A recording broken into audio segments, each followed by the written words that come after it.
Most people's idea of the bow is something you lay on the string and proceed to squash more or less.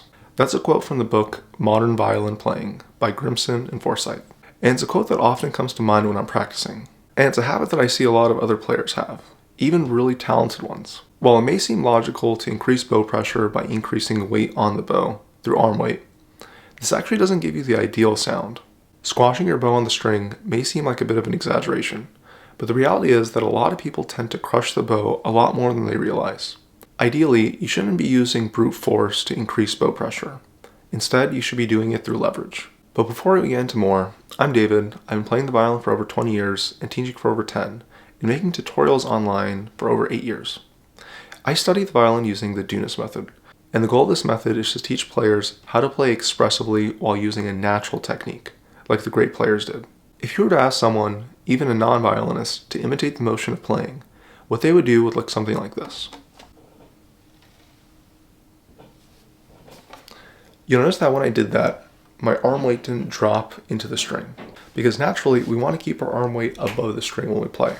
It's important to keep that same feeling when actually bowing. Dounis helped describe this feeling by telling students to imagine that they were playing on an imaginary string that was half an inch above the actual string.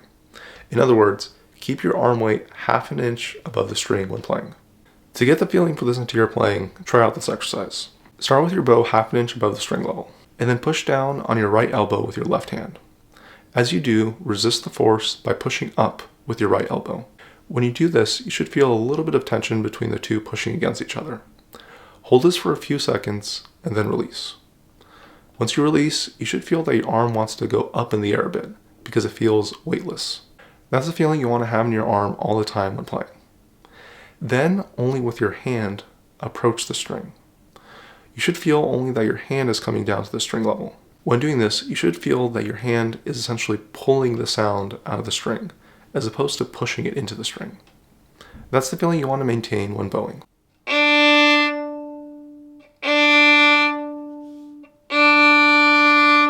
It's important to note that this is different from simply having a high elbow when playing. It's generally not beneficial to have a high elbow when playing.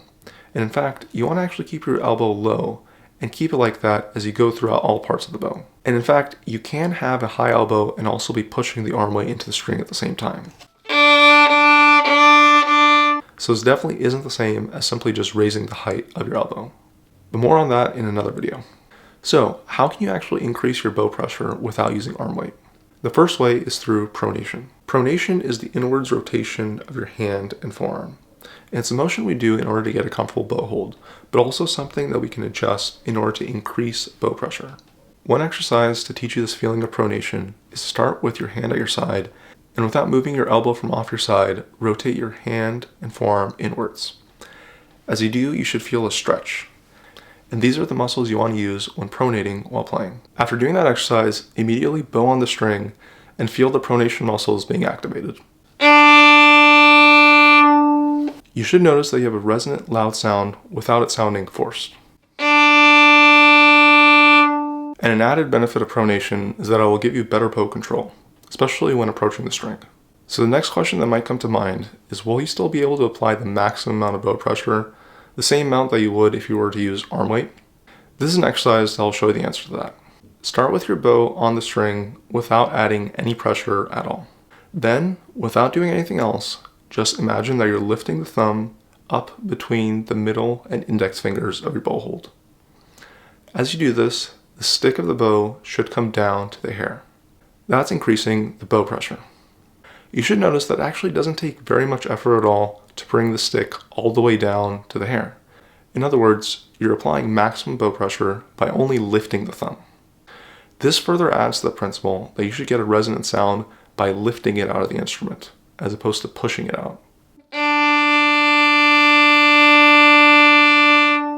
And as an added bonus, lifting of the thumb is actually a way to stop the bow when doing slow to medium speed staccatos, or even when doing parlandos.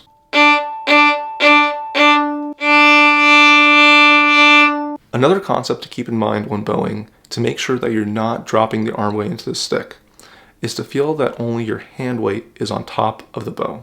If someone was to come up to your bow while playing, they should have no issue with lifting it up. In other words, it should feel very light on the string.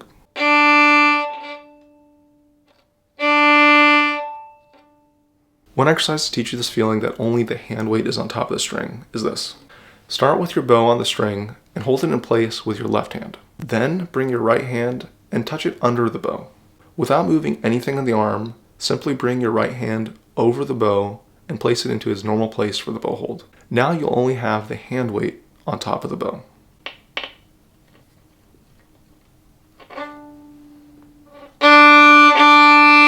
Now another check to do to make sure that you're not dropping the arm weight into the bow is to see what happens when you stop your bow. If you bow and stop your bow, your hand should naturally come up to the arm level. In other words, the bow should come off the string because the hand is coming up to the arm level and the bow is in the hand. If you notice that when you stop your bow, the bow doesn't really naturally want to come up, you may want to go back to that other exercise where we were trying to feel a weightless arm. You'll notice that after doing that exercise and when you have that feeling, your hand and bow want to always return to the arm level, which is above the string, when you stop bowing.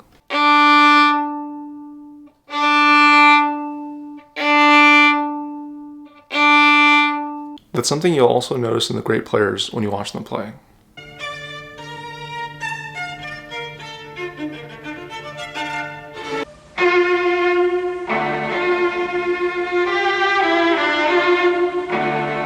Now you may be wondering, do these same principles of not using arm weight in the bow apply to the viola and cello?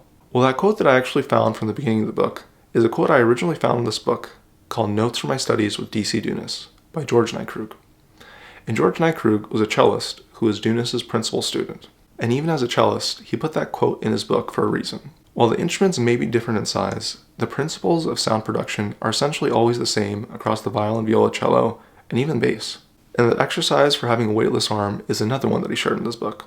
Here's some more on that. No matter how much you press, your hand returns to your arm level when you stop, and you definitely do not want to drop your arm weight and then have to actively pick it up. That goes to show that even if the instrument is big, like the cello, you don't want to use brute force in order to get a more powerful sound. And instead, you should be using leverage by doing things like pronation or lifting the thumb. And of course, there's even a few more ways to increase bow pressure by using leverage, but that's also a topic for another video. If you found this video helpful, make sure to subscribe. And also check out some more resources, including my free ebook, down below.